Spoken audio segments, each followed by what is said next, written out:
आप सभी को मेरा नमस्कार। मैं एमएस केसरी पब्लिकेशन की संस्थापिका मुस्कान केसरी आप सभी दर्शकों का मंच पर स्वागत करती हूँ, अभिनंदन करती हूँ। हर बार की तरह इस बार भी मैं एक ऐसे साहित्यकार से मिलवाने के लिए लेकर आई हूँ, जिन्होंने अपनी मेहनत, अपनी लगन से साहित्य के क्षेत्र में अपना नया पहचान बनाया है। तो चलिए मुलाकात करते हैं उत्तर प्रदेश से आए हुए हमारे युवा कवि गुलशन कुमार सर का। सर, आपका मंच पे बहुत-बहुत स्वागत है। नमस्ते। मैं मुस्कान केसरी पब्लिकेशन हाउस को मैं बहुत-बहुत धन्यवाद देता हूँ, जिसने आज मुझे अपना मंच प्रदान किया ताकि मैं अपनी बातें आप तक रख सकूँ। तो इसके लिए मैं आपका बिल बहुत-बहुत धन्यवाद। स्वागत है सर हमारे इस आज के इंटरव्यू में। जैसा कि आप सभी दर्शकों को पता है, जो भी यहाँ पे साहित्यकार आते हैं, उन्होंने अपना व्यक्तित्व अपनी मेहनत से निखारा है। तो चलिए हम लोग उनका परिचय जो आज हमारे बीच आए हैं, गुलशन जी, उन्हीं से जानते हैं उनका परिचय। तो सर, आप अपना परिचय हमारे दर्शकों को दें। मेरा नाम गुलशन कुमार है। मैं उत्तर प्रदेश का रहने वाला हूँ। एक ज़िला है मऊनाथ भंजन। मऊनाथ भंजन में एक छोटा-सा गाँव है जिसका नाम है मिलियाडी। एक छोटे-से गाँव में मैं रहने वाला एक लड़का हूँ, साधारण सा लड़का हूँ जिसने पढ़ाई के दौरान मैंने बहुत कुछ चीज़ों को मैंने नोटिस किया, देखा, सुना, उसके बारे में जानने की कोशिश की और बचपन से लिखने का मेरा शौक था। तो और आप लोगों का वो कृपा रहा कि आज मैं कुछ-कुछ चीज़ें लिखता हूँ ताकि लोगों को पसंद आती है। बस यही सब। बिल्कुल सर, यही तो आप में ख़ासियत है कि आप कह रहे हैं खुद ही से कि आप गाँव के लड़के हैं, मगर आपने अपनी पहचान राष्ट्र स्तर पे बनाई है। जैसा कि हमने आपके बारे में जाना है, आप एक कविताएँ लिखी थी, जो वृद्ध आश्रम में जिसके लिए आपको सम्मानित भी किया गया था। तो सर, उस कविता के बारे में, उस लम्हे के बारे में साझा करें हमारे दर्शकों के साथ। जी, बिल्कुल। जब मैंने ये वृद्धाश्रम लिखा और मुझे एक तथास्तु मीडिया के थ्रू मुझे वहाँ पे इनवाइट किया गया और जब मैंने ये पोएट्री लोगों तक पहुँचाई मंच के माध्यम से, तो मैं वहाँ पे एक चीज़ मैं नोटिस किया कि लोग एकदम नर्वस हो चुके थे। तो वहाँ से मुझे एक चीज़ एक क्वालिटी मुझे अपने अंदर एक मालूम चली कि हाँ, मैं कुछ ऐसी चीज़ें लिख सकता हूँ ताकि लोगों को अपने आप से कनेक्ट कर सके। एक सच्ची घटना से अपने आप को प्रेरित कर सके। तो जब मैंने वो कविताएँ लिखी वृद्धाश्रम लोगों को सुनाई तो उसका मुझे बहुत प्रॉफ़िट हुआ और वहीं से मेरी एक नई सोच की एक उन्नति हुई और उस कविता के माध्यम से मैंने बहुत लोगों के दिलों पे राज किया, लोगों को बहुत अच्छी लगी वो कविताएँ और कुछ मतलब महिलाएँ वहाँ पे ऐसी भी थी जिनकी आँखों में आँसू थे और जब मैंने उनसे बात की तो वो बोल रही थी कि नहीं आपने जो कविता हम लोगों के बीच में आपने रखी हुई है, तो ऐसा लग रहा है कि मतलब वो घटनाएँ हमारे साथ में घट रही हैं या फिर घटने वाली हैं। ऐसी कंडीशन वहाँ पे आ चुकी थी और इस कविता के लिए मुझे बेस्ट लेखक का अवार्ड भी मिला था। वाह सर, बहुत-बहुत शुभकामनाएँ। धन्यवाद। तो आप इतनी अच्छी कविताएँ लिखे, उतनी महिलाओं को, उतने लोगों को आपने प्रेरित किया, तो हमारे दर्शकों को भी करें, हमें भी करें। तो बिल्कुल आप अपना काव्य पाठ करें हमारे इस मंच पे, आपका स्वागत है सर। बिल्कुल, बिल्कुल। बिल्कुल, मैं पेश करता हूँ आपको। तो वृद्धाश्रम की मैं पहली लाइन आप लोगों के साथ में साझा करता हूँ। अपने आँचल में मैंने कुछ अरमान सजाया, अपने आँचल में मैंने कुछ अरमान सजाया, मेरे छोटे से महल में मेरा चिराग जगमगाया। उसकी किलकारी से मेरे घर का कोना-कोना लहराया, मैंने उसे चलना सिखाया, बोलना सिखाया, पढ़ना सिखाया। पर अचानक उसके मन में कहाँ से ये वहम आया कि मेरा हाथ पकड़ कर क्यों उसने मुझे वृद्धाश्रम दिखाया।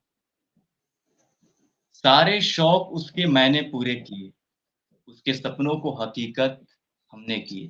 माना कि तुम बचपन में शरारती थे, माना कि तुम बचपन में शरारती थे, बड़े हो जाने पर भी तुम शरारत करोगे इस बात का मुझे एहसास नहीं था। तुम अपनी माँ को भेज दोगे वृद्धाश्रम, इस बात पर मुझे विश्वास नहीं था। फिर वो क्या था? फिर वो क्या था जब तुम बचपन में मेरे पैरों को छू कर बोलते थे, माँ तेरे पैरों में मेरी जन्नत है। फिर वो क्या था जब तुम बचपन में मेरे पैरों को छू कर बोलते थे, माँ तेरे पैरों में मेरी जन्नत है। मेरे माथे को चूम कर कहते थे, माँ तू मेरी मन्नत है। अब लगता है कि तुम्हारी सारी बातें सिर्फ़ और सिर्फ़ दिखावा था, छलावा था, बहकावा था। बेटा क्या इस बात से तुम सहमत हो? कोई वृद्धाश्रम बनाकर महान बन गया, कोई वृद्धाश्रम बनाकर महान बन गया और मैं यहाँ आकर उसका कर्ज़दार बन गया। मेरा भी बेटा है, मेरा भी बेटा है और मैं हूँ उसका ज़िम्मेदार पिता। ज़िम्मेदार होने का मैं फ़र्ज़ निभा रहा हूँ। इस वृद्धाश्रम में मैं अपनों के बिना मैं अपनी ज़िंदगी गुज़ार रहा हूँ। क्या तुम्हें हमारी याद नहीं आती? ये लाइन माँ कहती है कि क्या तुम्हें हमारी याद नहीं आती? माँ हूँ मैं तुम्हारी, ये बात तुम्हें नहीं सताती? लोगों के सामने मुझे क्यों इस तरह झुकाते हो? मुझे अपनी माँ बताने से क्यों शर्माते हो? क्या मेरे चेहरे पर झुर्रियाँ है इसलिए या मेरे आँखों से कम दिखता है? क्या मेरे चेहरे पर झुर्रियाँ हैं इसलिए या मेरे आँखों से कम दिखता है इसलिए? तुम जानबूझकर मुझे क्यों सताते हो? बोलो बेटा, मुझे अपनी माँ बताने से क्यों शर्माते हो? मेरी परवरिश में ऐसी क्या कमी रह गई कि मेरे घर से मेरा हाथ पकड़कर मुझे निकाल फेंके हो? मेरी परवरिश में क्या ऐसी कमी रह गई कि मेरा हाथ पकड़कर मुझे बाहर निकाल फेंके हो? मैं एक ऐसी कैदी बन गई हूँ जिसका गुनाह कुछ भी नहीं है। फिर भी तुम मुझ पर गलत इल्ज़ाम लगा बैठे। देखो, देखो मुझे वृद्धाश्रम भेजकर तुम मेरे ही घर में कितने इत्मीनान से बैठे हो। देखो, देखो मुझे वृद्धाश्रम भेजकर तुम मेरे ही घर में कितने इत्मीनान से बैठे हो। इसके आगे की भी लाइन मैं आपको बता सकता हूँ या फिर बिल्कुल, पूरी बिल्कुल कविता में सर, आप ठीक है, धन्यवाद। माँ कहती है कि ले चलो मुझे मेरे घर, ले चलो मुझे मेरे घर, बस थोड़ा-सा करो मुझ पर रहम।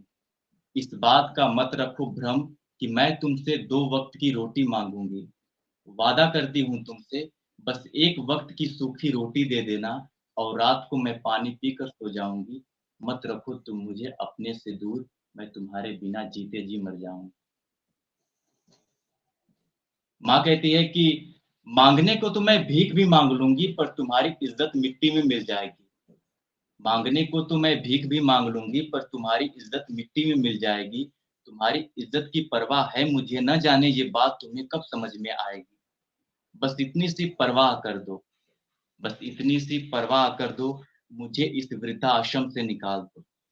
अगर लोग पूछेंगे मुझसे कि 1 साल तक तुम कहाँ गई थी? मैं कहूँगी याददाश्त कमज़ोर हो गई थी मेरी और भूल गई थी गली अपनी, पर मेरा बेटा मुझे ढूँढ कर मेरे घर लाया है। मैं कभी किसी से ये नहीं कहूँगी कि मेरा बेटा मुझे वृद्धाश्रम से लाया। तुम पहले ऐसा नहीं थे, ये तजुर्बा शादी के बाद आया है। तुम पहले ऐसा नहीं थे, ये तजुर्बा शादी के बाद आया है। तुमने मुझे ठुकराया है, इस आश्रम ने मुझे अपनाया है। दोष बहू का नहीं, दोष बहू का नहीं, सारा दोष तुम्हारा है। वो कभी नहीं समझ पाएगी मुझे जब मेरा बेटा ही मुझे ठुकराया। और लास्ट पंक्ति है कि आँसू तो बहुत निकलते हैं मेरे आँखों से, आँसू तो बहुत निकलते हैं मेरे आँखों से, पर ये सोचकर हम उन्हें पोंछ लेते हैं कि मेरा दर्द बस मामूली है। आँसू तो बहुत निकलते हैं आँखों से मेरी, पर ये सोचकर हम उन्हें पोंछ लेते हैं कि मेरा दर्द बस मामूली है। इस आश्रम में हर माँ-बाप की अलग-अलग कहानी है। इस आश्रम में हर माँ-बाप की अलग-अलग कहानी है। काश तुम भी अनपढ़ होते, काश तुम भी अनपढ़ होते, क्योंकि यहाँ अधिकतर माँ-बाप के बेटे तुम्हारी तरह सरकारी। Thank you. वाह सर, क्या कहें, आपकी इस कविता के लिए बिल्कुल निःशब्द कर चुके हैं और हमारे दर्शक भी बिल्कुल भावुक हो चुके हैं। वो भी सोच रहे हैं कि वास्तव में आपने ये जो कविता लिखी है, अगर आप ये वृद्ध आश्रम में सुनाते, क्योंकि जिन पे जो बीतती है वो उस चीज़ को ज़्यादा अच्छे से समझ सकते हैं। बिल्कुल, और बिल्कुल। बिल्कुल उनके भी घर में अगर ऐसा हुआ है, उनकी बहू, बेटी, दामाद अगर उनको वृद्ध आश्रम तक छोड़ आए हैं, तो उनके लिए ये बहुत ही दर्दनाक चीज़ होती है कि जिन्होंने इतने मेहनत से, इतने संघर्ष से एक बच्चे को पाल के बड़ा किया। जब वो उस बिल्कुल। लायक हो गया, वो उसका सहारा बने, वो उस वक़्त उसे वृद्धाश्रम में छोड़ आया। तो आपकी कविता के लिए क्या कहा जाए, आप बहुत ही उत्कृष्ट कविताएँ अभी प्रस्तुत किए हैं और हमारे दर्शक आपके पूरे फैन हो चुके हैं सर। तो और बताएँ कि साहित्य में जैसे आपने ये रचना लिखी, आपको बेस्ट राइटर का अवार्ड भी मिला है, इसके लिए भी हार्दिक शुभकामनाएँ। तो जैसा कि हमें पता चला है कि आपकी कोई एक उपन्यास भी प्रकाशित होने वाली है, तो उसके बारे में बताएँ सर कि उसका क्या नाम है, कब तक प्रकाशित हो रही है, कहाँ से हम लोग वो बुक पढ़ सकते हैं? जी, मेरी उपन्यास का नाम है राशन एक कहानी। इसको पब्लिश किया है केसरी पब्लिकेशन हाउस से। आप इसको अमेज़न और फ्लिपकार्ट या एमएस केसरी पब्लिकेशन से आप इसको ऑर्डर कर सकती हैं। जी, इसका नाम है राशन एक कहानी। बिल्कुल, बिल्कुल। सर की ये जो पुस्तक है इसका विमोचन भी हो चुका है और सर की ये पुस्तक की एक कॉपी मेरे पास भी आप देख सकते हैं। ये है सर की बहुत ही प्यारी पुस्तक राशन एक कहानी। आप इस पुस्तक को पढ़ सकते हैं और इस पुस्तक को एमएस केसरी पब्लिकेशन ने ही प्रकाशित की है। एमएस केसरी पब्लिकेशन की हर सोशल मीडिया साइट्स पे ये आपको अवेलेबल मिलेगा।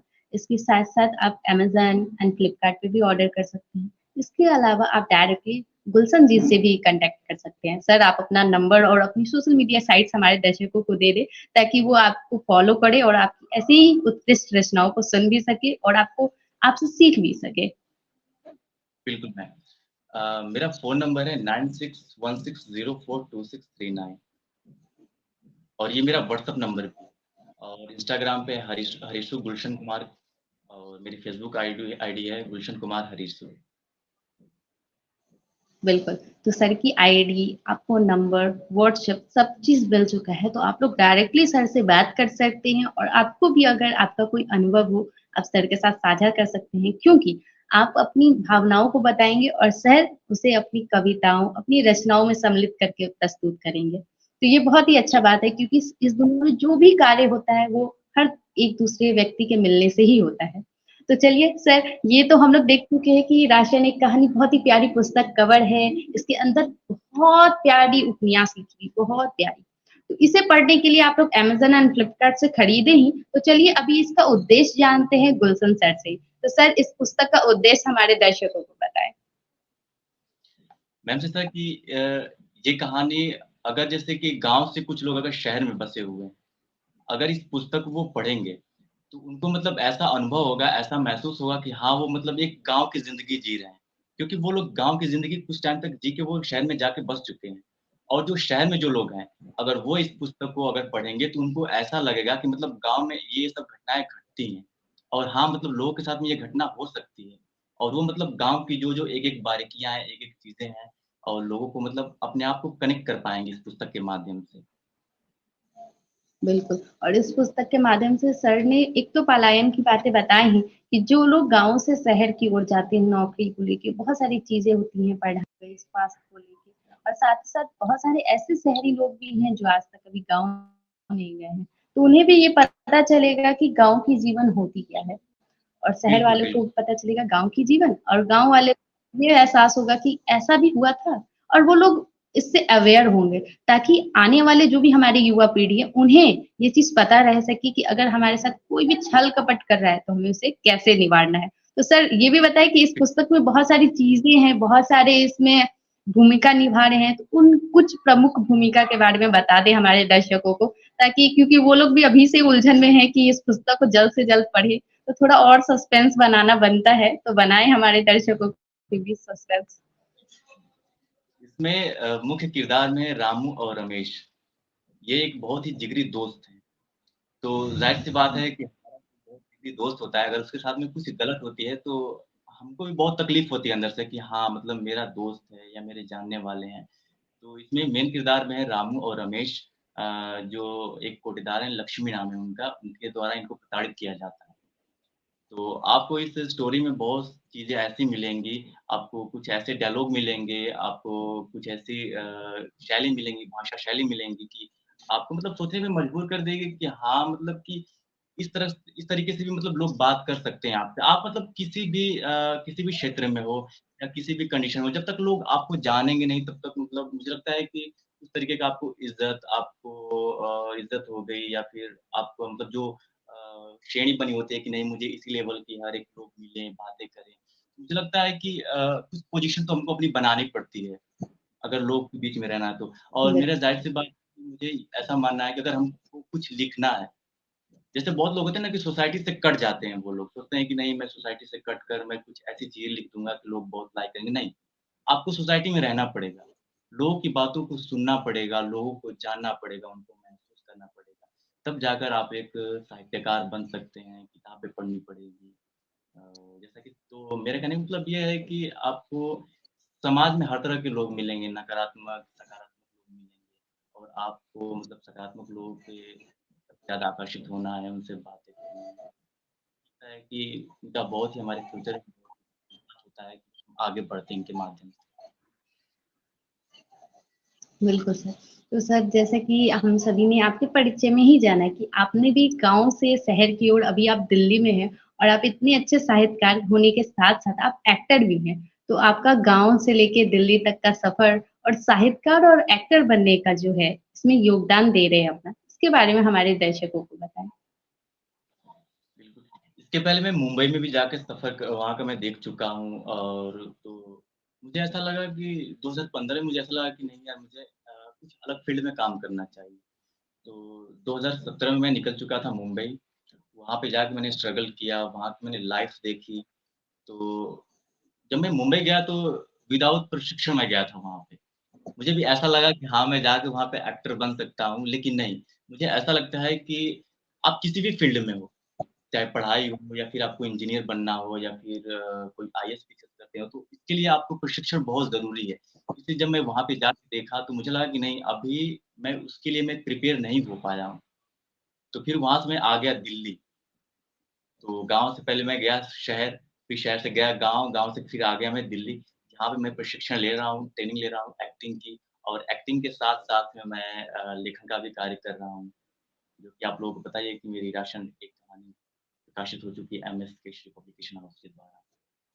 तो इनके बीच बिल में तो मतलब बहुत स्ट्रगल रहा है, बहुत स्ट्रगल रहा है। अभी तो फिलहाल ज़ाहिर-सी बात है कि मैं गाँव से आया हूँ यहाँ पे तो अपने आप को इस माहौल में बनाए रखना बहुत मुश्किल था कुछ टाइम के लिए। लेकिन फिर धीरे-धीरे होता है कि लोग आपको जानने लगते हैं, आपको पहचानने लगते हैं।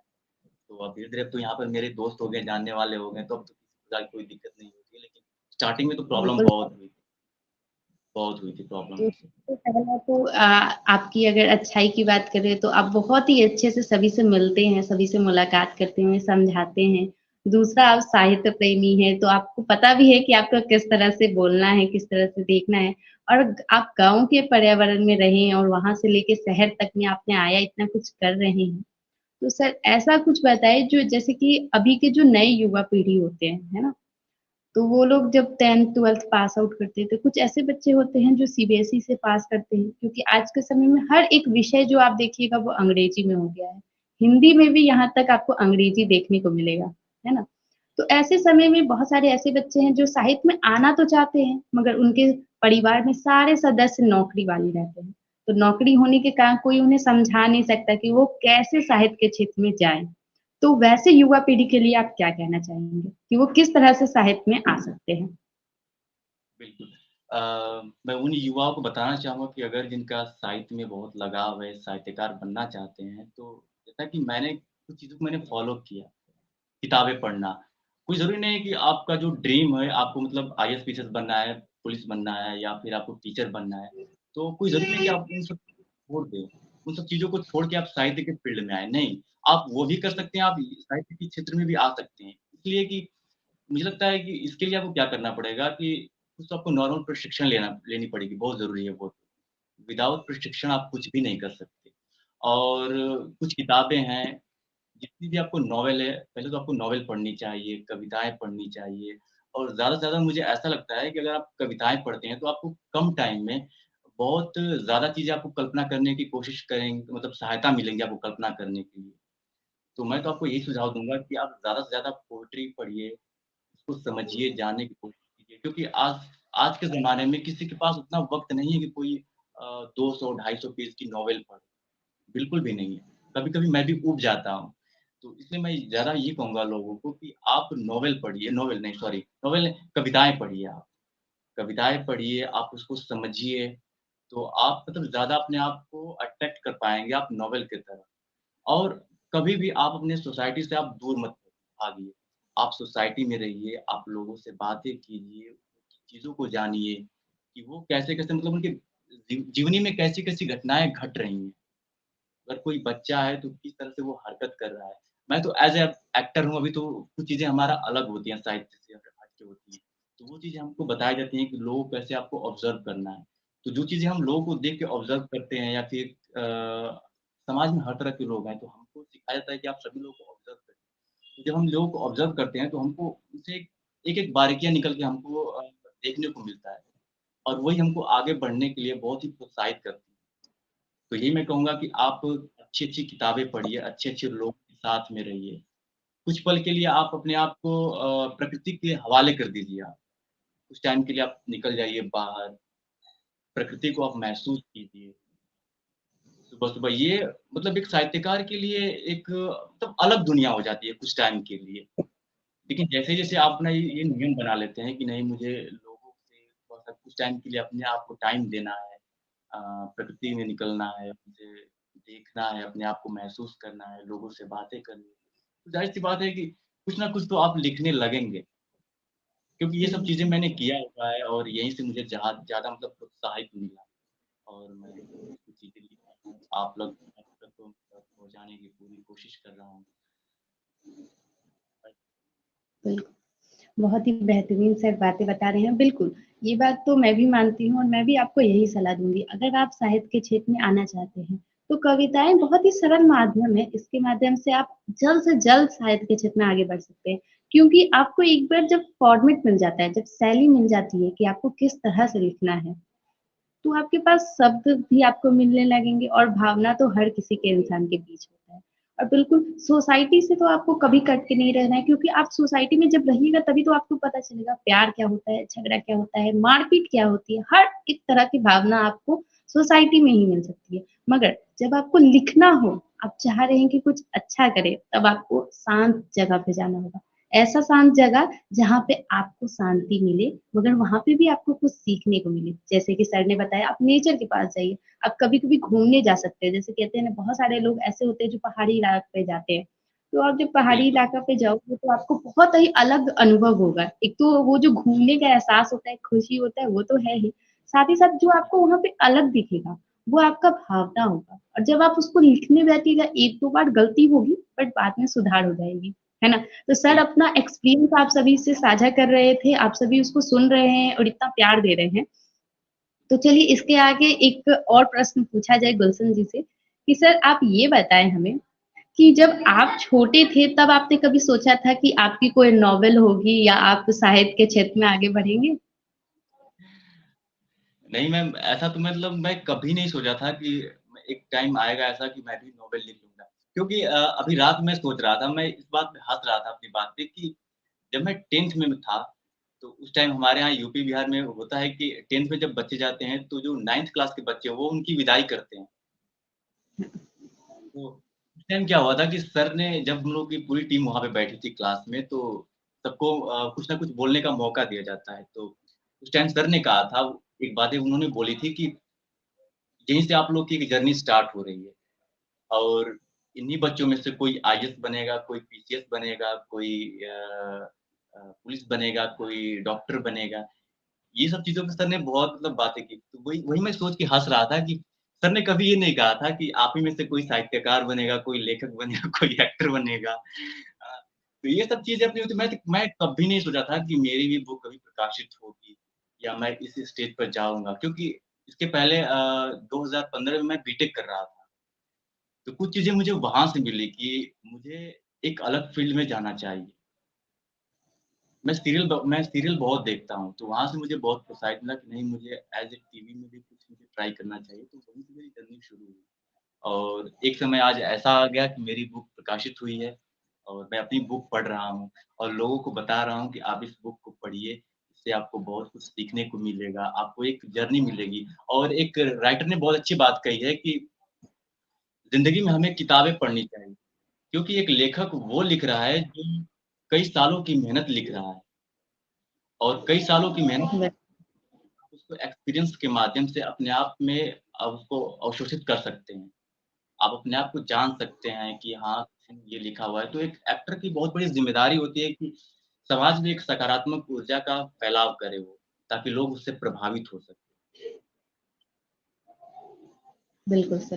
तो सर आपसे तो हम लोग इतना कुछ जान चुके हैं, आपके व्यक्तित्व के बारे में बहुत कुछ जान चुके हैं। अब आप ये बताएँ क्योंकि आप आज इस स्तर पे हैं कि आपकी पुस्तक प्रकाशित हो रही है, आप एक एक्टर हैं, आपने बताया कि आप बीएड भी कर रखे हैं। तो आपने एजुकेशनल फील्ड कहे या साहित्य का फील्ड कहे या एक्टिंग का फील्ड कहे, हर फील्ड में आप अपना योगदान दिए और आज हर फील्ड में उत्कृष्ट कार्य कर रहे हैं। इसके लिए आपके माता-पिता ने कितने संघर्ष किया, उनका कैसा सहयोग रहा? ये बताएँ। जैसा कि मैं आपको बता दूँ कि 2015 में बीटेक कर रहा था, बट मेरी तबीयत इतनी खराब हो गई थी कि 1.5 साल मैंने किया, फिर मैंने उसके बाद छोड़ दी बीटेक। और रही बात मम्मी-पापा की, तो मैं आपको बता दूँ कि मम्मी-पापा तो इतने खुश हैं, मैं क्या ही बताऊँ आपको।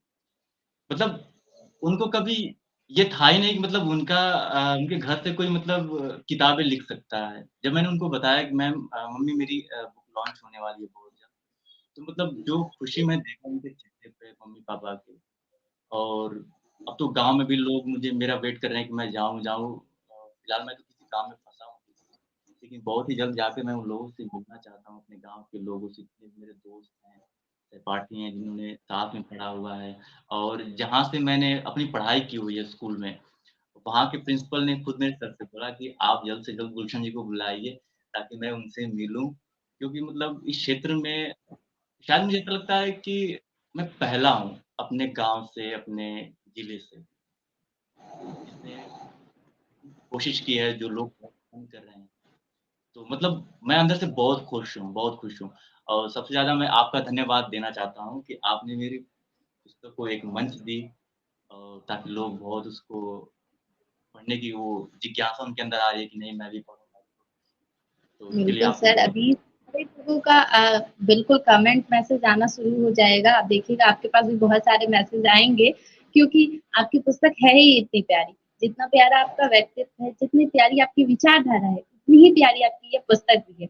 तो और ये तो बहुत बड़ी बात है कि आप अपनी गाँव की पहचान लेकर यहाँ पर आए हैं। क्योंकि आज के समय में क्या हो रहा है कि गाँव कहीं न कहीं वंचित होते जाता है।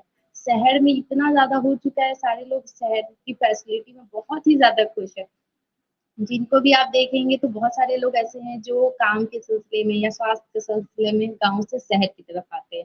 और शहर की तरफ बिल्कुल, जब वो लोग आते हैं तो वो लोग शहर में ही बस जाने का भी फिर विचार करते हैं कि यहाँ तो सारी सुविधा है। अगर आप देखिए कि गाँव का ही लोग गाँव में ही कुछ वृद्धि कर रहे हैं और अपनी पहचान बना रहे हैं। आप सोचिए कि एक ऐसा लड़का जिन्होंने सोचा भी नहीं था कि वो कभी साहित्यकार बनेगा और उसने अपनी सफर तय की और आज वो उस मुकाम पे हैं, हम सभी के बीच हैं जिन्होंने अपनी पुस्तक तैयार कर चुकी है। तो ये बहुत बड़ी बात होती है एक परिवार के लिए, एक गाँव के लिए और बिल्कुल आपके स्कूल वाले भी इंतज़ार कर रहे हैं, आपके प्रिंसिपल भी इंतज़ार कर रहे हैं, तो उन सभी के लिए बहुत ही ख़ास है। तो चलिए सर इतना तो ख़ास आपके सभी लोगों के लिए है ही और हमारे दर्शकों के लिए भी। तो उन्होंने लगभग आपको आधे घंटे अपना प्यार दिया है, तो आप हमारे दर्शकों के लिए क्या कहना चाहेंगे? दर्शकों के लिए मैं यही कहना चाहूँगा कि सभी लोगों का बहुत-बहुत धन्यवाद कि अपना टाइम निकाल कर आप मुझे देख रहे हैं, मुस्कान मैम को देख रहे हैं।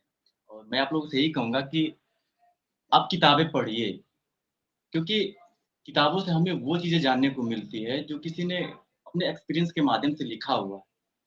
और मुझे ऐसा लगता है कि ज़्यादा से ज़्यादा किताबें हमको पढ़नी चाहिए, नॉवेल पढ़नी चाहिए। और मैं तो आपको यही कहूँगा कि कोई ज़रूरी नहीं कि आप लोग मेरी ही किताबें पढ़ें, नहीं आप मतलब कि हर एक फ़ील्ड, हर एक राइटर को आप पढ़िए, क्योंकि सबका अपना-अपना एक टेस्ट होता है लिखने का। तो मैंने तो पढ़-पढ़ के मैंने बहुत कुछ सीखी है, तो वही मैं आप लोगों को सलाह दूँगा कि आप पढ़ने की कोशिश कीजिए और ज़्यादा से ज़्यादा आप किताबों से दोस्ती करिए। फिर ज़िंदगी में आपको वो उस ऊँचाई पर लेके जाएगी, जहाँ तक आपने कभी सोचा भी नहीं होगा। तो बिल्कुल। आप लोगों का बहुत-बहुत धन्यवाद कि आप लोगों ने मुझे इतना वक़्त दिया है अपने बीच अपनी बातों को रखने के लिए। और हाँ, मेरी जो बुक जो प्रकाशित हुई है वो एमएस केशरी पब्लिकेशन हाउस से प्रकाशित हुई है। तो इसके लिए मैं बहुत-बहुत खुश हूँ और बहुत-बहुत धन्यवाद मैम। बिल्कुल। देखिए, गुलशन जी ने अपनी इतनी सारी प्यारी एक्सपीरियंस को साझा किया है आप सभी के साथ, आप सभी को इतनी सारी बातें बताई हैं और आप सभी ने भी अपने वादे अनुसार बहुत सारा हमें प्यार किया है। तो बस इस बार भी ये जो वीडियो लग रही है, ये फ़ेसबुक, इंस्टाग्राम और यूट्यूब हर जगह लगेगी। तो हर जगह से शेयर, लाइक और कमेंट करना तो बनता है। तो बिल्कुल इस वीडियो को बहुत सारा प्यार दें और फिर नेक्स्ट सेशन में हम लोग एक नए साहित्यकार से मिलेंगे, उनके व्यक्तित्व को जानेंगे, उनकी विचारधारा से कुछ सुनेंगे। तब तक आप सभी को मेरा नमस्कार।